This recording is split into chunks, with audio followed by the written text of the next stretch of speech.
Alright, so I'm new to Final Fantasy. The first ever experience is actually happening right now.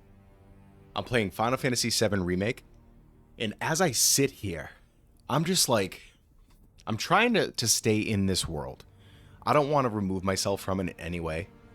So the only way that I know how to immerse myself even further, more so than just playing a video game, is by not researching additional lore or backstory, but analyzing the content and the scenes and the gameplay that I've already experienced. So that's what we're going to do today. We're going to do, I wouldn't call it a deep dive because it's more of a theory. It's more of analyzing situations and seeing if I can come to some conclusions and maybe even figure out what's happening. I don't know. Maybe that's not going to happen, but anyways, we're going to try. So stay tuned and enjoy the show. All right, so this isn't going to be like some mind-blowing, crazy stuff happening today. This is just going to be me talking about what I see, how I can analyze it, and how I can just dive deeper into this world. So right now, the biggest question that I have is, who is Cloud Strife? So I really don't know Cloud, and I think the game itself isn't giving me much to go on. So I'm introduced to Cloud in a dramatic fashion. He's on top of this speeding train, he jumps off like a super ninja, and he's treated like someone who is for hire. Barrett simply calls him a merc. Oh my god, merc. Barrett. And then we're introduced to Cloud's history with Tifa. Clearly it's super important because they're close as kids, bringing us back to the roots of a childhood. That is just something in storytelling that immediately tells me that it's important and that it's vital to the overall story and understanding of who Cloud is. But when they reconnect, Cloud seems to have a difficult time remembering anything and everything about his past, and it seems to strain that relationship. Tifa clearly cares for Cloud, but his emotional distance and confusion makes things difficult between them. Like Tifa and Cloud's relationship is obvious that it's central to this emotional arc of Final Fantasy VII. She's strong, both physically and emotionally, and she clearly serves as the heart of this group. She owns a bar in the slums of Midgar and is a member of AVALANCHE. So AVALANCHE is the resistance group fighting against the corrupt Shinra corporation. While Cloud and Tifa share a long history, their connection is clouded by a mix of confused memories and repressed feelings. So there's more to it, it's deeper. I want to get to the meat of what is happening here between these two. So clearly, there's this callback to when they're children and they're on the water tower, and Tifa is asking him to save her at some point. That's crucial. That's a really important flashback. But there's even more to Cloud that I'm not sure what is exactly happening. Not only is he confused and having memory issues, but there's definitely a personal struggle with identity. I don't even think Cloud knows who he is. And that is at the core principle of the issue here. Tifa is patient with Cloud, but she's clearly frustrated by his emotional distance. And I think as the story continues to progress, and again, I'm only through chapter 9 at this point. I just got to the sewers in chapter 10, Rough Waters. Tifa is becoming one of Cloud's most trusted companions. She's helping him through personal crisis and supporting him when things get difficult. But then Aerith is introduced to the mix. So I know Tifa is obviously one of the most important characters in this game. But Aerith, the way that she's introduced as the flower peddler, without a name, but the flower signifies love. And giving someone a flower can be interpreted as someone you care for, someone that you want to have more of an emotional connection with. So Aerith, I mean, she's cool. She's a badass. She comes across as kind, caring, and a bit quirky.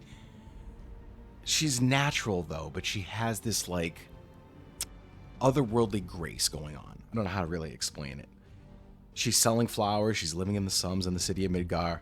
And despite the roughness of the world around her, she remains optimistic and good-hearted. Aerith has something special that I haven't figured out yet. I don't know what exactly it is.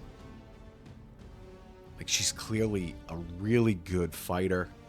She's a mage. She has these special powers. But her relationship with Cloud specifically starts somewhat casual. She hires him, in quotes, as her bodyguard. Cool cat. Hello, Aerith. What do you want? Haven't seen him before. He your new boy toy? He's my bodyguard, if you must know. Wait a minute. Those eyes. And after a chance encounter, Aerith is no ordinary woman. She has a connection to something much larger than herself. Though Cloud initially seems distant, he warms up and begins to have empathy for Aerith and seems to have this deeper connection. And then they get closer, and she starts helping him, remembering pieces of his forgotten past. A little bit, at least it seems. And Aerith is more than just what appears to be a love interest. Like, she's the key to the larger theme here. It's about life, it's about death, it's about this planet's survival. The reactor blowing up is a ridiculous moment. Wow.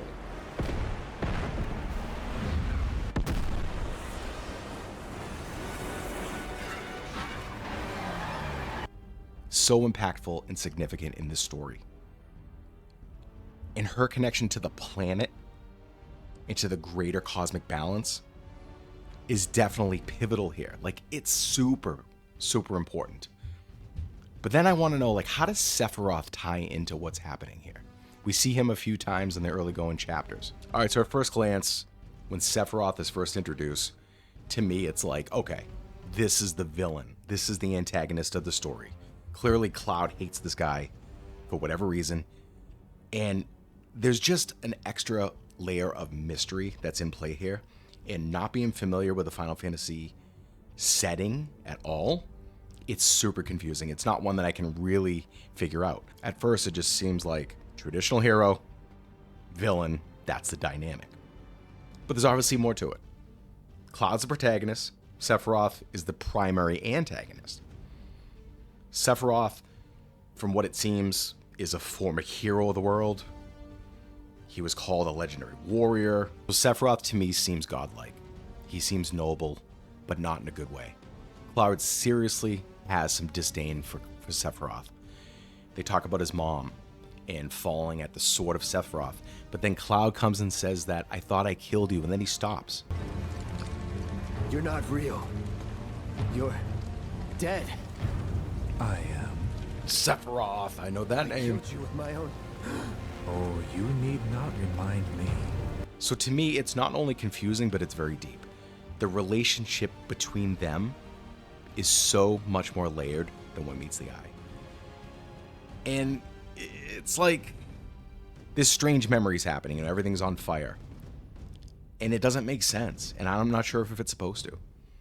But Cloud sees visions of Sephiroth and he's taunting him. Almost like Sephiroth is trying to manipulate his mind. And even though they should be enemies, it seems like they're still connected in a positive way. It just gives the impression that their connection is more than just a typical hero-villain rivalry. Like, is it shared memories that's going on? Is Sephiroth manipulating Cloud's mind? Is he actually dead? Like, he's haunted by ghosts, right? He's haunted by these specters that keep popping up. They popped up, I think, 4 or 5 times during this playthrough so far, only through chapter 9. So, like, is that the ghost of Sephiroth? Like, at this point, that's the most confusing concept for me. And it makes the relationship so much more personal and psychological that I just need to know more. It's, like, super fascinating. And I hope, like, as this story progresses and I learn more about what's happening, that I hope there's more of a confrontation. And that could help suggest, like, what's going on fate-wise, like what's up with the manipulation, what's going on with Cloud's inner turmoil.